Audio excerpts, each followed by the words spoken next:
Hello everyone. Yesterday's video, I explained 4 reasons why and how we caught the bottom. For today's video in the beginning, what I want to do is I want to explain to you guys why you should click the link down below and join for a 7-day free trial in my Discord server.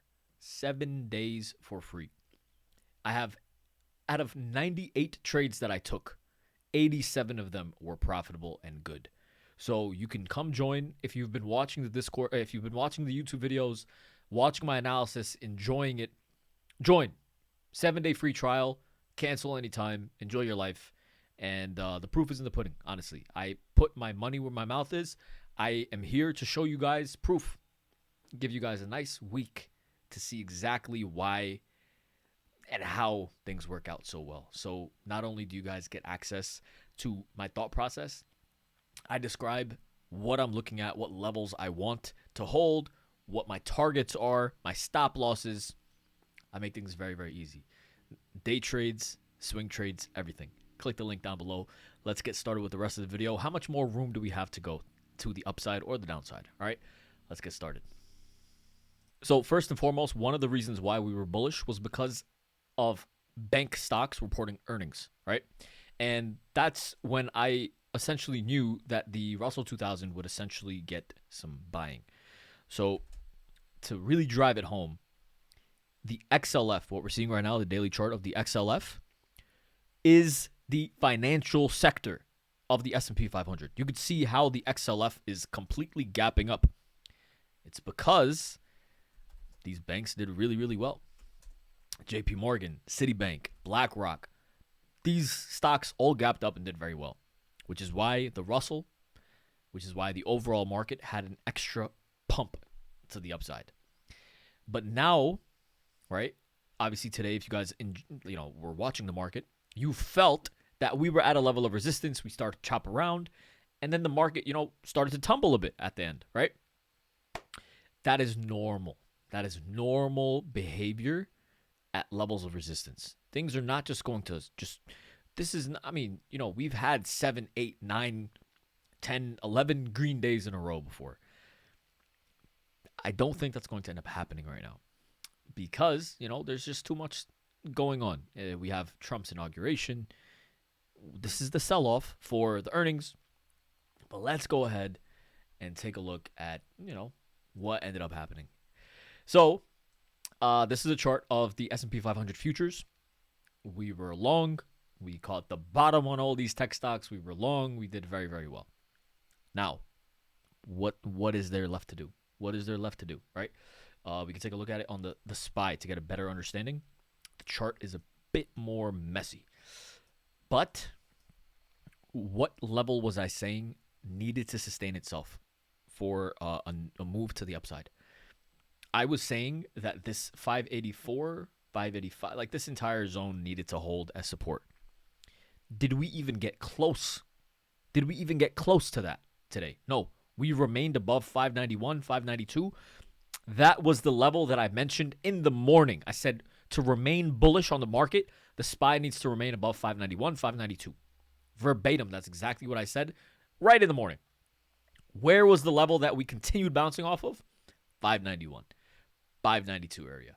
So, which is another reason why it just became very easy. We were bearish in the morning, right? We shorted the market in the morning, and then we caught the dip. Nice and simple. And, the levels just worked out. But now, right, we clearly still have resistance at 595 on the S&P 500.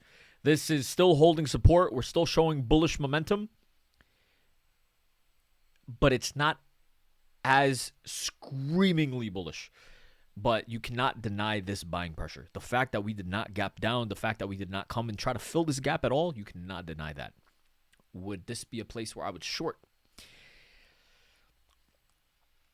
Now, the interesting thing is on a smaller account.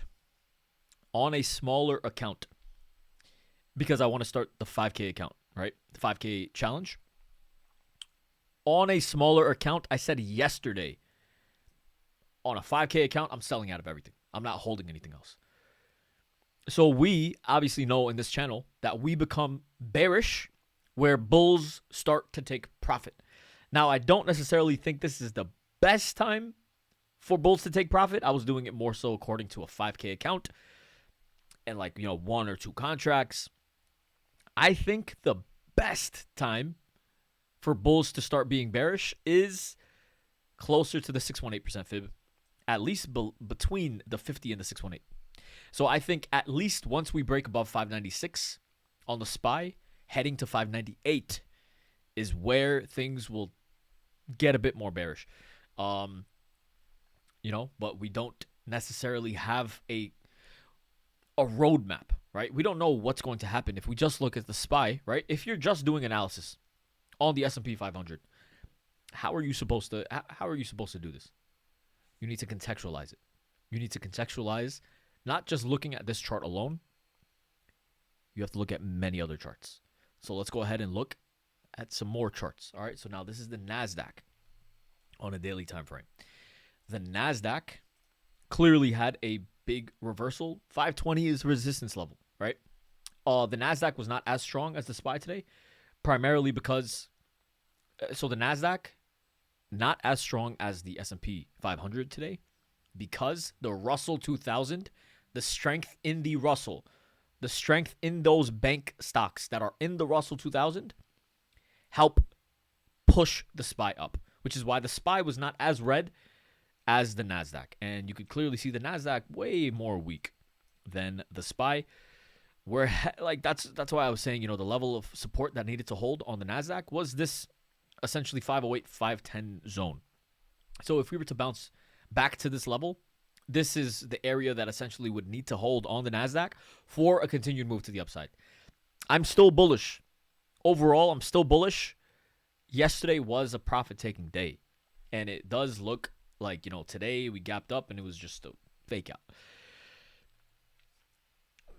It is what it is. You know, we made our money. We were long down here. It is what it is. Look, we made our money, right? But now this is where things get a bit choppy, right? Because we're looking at the SPY, we're looking at the NASDAQ, we're looking at the IWM. Okay, great. They all bounced and now they're reversing. That's the unfortunate part sometimes about swing trading. You know, if you missed this move, if you missed catching this bottom, you have to wait, right? And now the question is, does it make sense to start a brand new position right here in the middle of support and resistance levels? Probably not. Not a good risk reward, in my opinion. So let's go ahead now, right? What are the other stocks? What are the other charts that we could look at to get a better understanding of the market? Number one, the largest tech stocks, the biggest market cap, heaviest movers. Let's take a look at Apple. We were long on Apple, and we essentially looked at Apple as a very, very good bottoming out signal. Right here on the 13th of January, we were long. We played the move to the upside. Spectacular, right? We caught this move to the upside. But what we're seeing right now on Apple, this is a red candle. Clearly does not look very bullish, right? This is starting to really this is showing a lot of weakness. So let me explain why this is showing weakness. Okay, so very, very simply, this indicator that we see right now on the chart is the Bollinger Band. When a stock is trading outside of the upper or the lower Bollinger Band, price wants to reverse back in. Think of it like a magnet, right? Or like a rubber band, right? Price wants to shoot back in. Generally, okay? Now, what you don't want to see if you're bullish is the lower Bollinger Band in free fall. So if the lower Bollinger Band is in free fall like this, it becomes much more difficult for that specific stock to be trading outside of the lower level. Does that make sense? So today, right, we had a 4% red day, and we barely closed outside of the lower level. If the Bollinger Band falls again tomorrow at the same veracity, at the same strength, if it just tumbles like it did today, Apple can have another huge red day, but then we'll be trading, you know, say, for example, this is a candle on Apple, right? If the Bollinger Bands vomit again, Apple will be trading within the Bollinger Band. You could see, okay? It'll be trading within the Bollinger Band. At that point, it is not technically overextended to the downside, according to the Bollinger Band, which is why it becomes kind of scary, because then Apple can just be hugging this Bollinger Band level down. And as it hugs it down, price can continue falling. So this is not the best bullish sign. This is one of the only really bearish signs on the market that we see right now. And it's, the fact that Apple is this weak while the rest of the market, the S&P, the NASDAQ, are still holding support, you cannot ignore that strength. You cannot ignore that bullish momentum, okay? But so far, Apple is definitely one of the weakest, okay? Tesla, of course, also had a bit of a red day, but this is still very clearly this is bullish structure. You cannot call this bearish. This is bullish structure on Tesla as well. Microsoft, same concept. Like, all of these stocks gapped up. They had a bit of a red inside sort of trading day. You can't automatically just become bearish, but you also cannot. I would not. Over here, I would rather do nothing than either go long or short, to be honest. Google, same concept. Meta actually did, not as bad as Tesla and the others. Meta was a bit flat, but, same concept. Still looks decent. Amazon, same concept. All of this is still showing bullish structure, which is the issue here. And that's really the issue. Netflix gapped up, closed almost flat. Do you see the issue here? It becomes way easier to go long when things are very overextended to the downside. It becomes way easier to go short when things are very overextended to the upside. We can take a look at the VIX. Take a look at the VIX as well. The VIX was one of the main reasons why I was bullish on the overall market. So the VIX is very important to monitor because it shows an inverse relationship to the market. If the VIX is rising, the overall market is going to be falling. So what we did was I saw that the VIX had a bear flag formation. Bear flags are very bearish, right? So I thought it was going to break down lower. The VIX ended up breaking down lower. This was extra fuel to cause a rally in the market, and that's exactly what ended up happening. So the VIX was reason number 4, I believe. Right now, do you want to go long on the VIX? 1550 is major support on the VIX.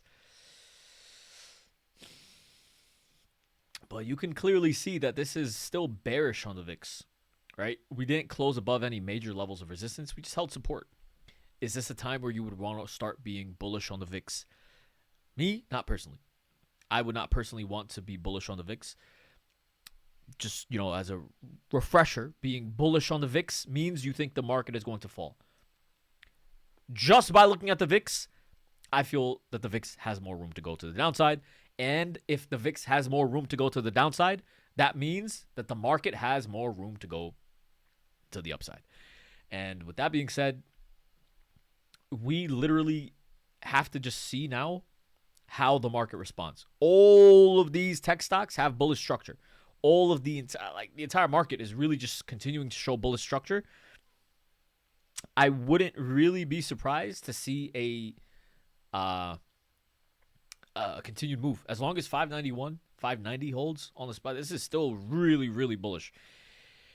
And I wouldn't be surprised to see a continued move to the upside. It's just after a gap up like this, just think about it. Just think about it. Like, after the market gaps up like this due to the CPI data that came out, right?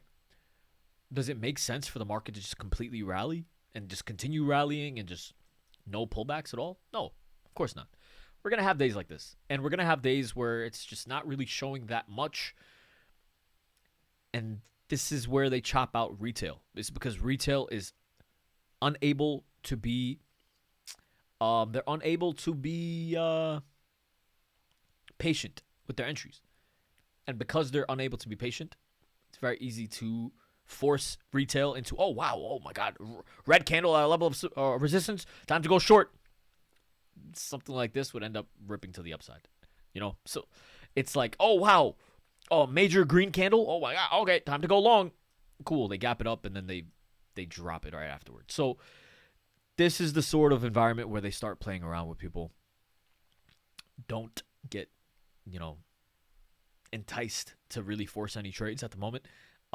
If you're not in any positions, in my opinion, it's not really the time to start heavily getting into swings.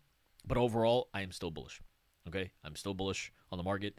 It's tough to be bearish at the moment, unless we see some major pullbacks, major levels of support being broken. For now, I'm bullish on the United States stock market. All right, so I hope you guys enjoyed today's video. Please make sure to like, comment, subscribe if you haven't already, and I will see you guys bright and early tomorrow morning. Thank you. Have a good one.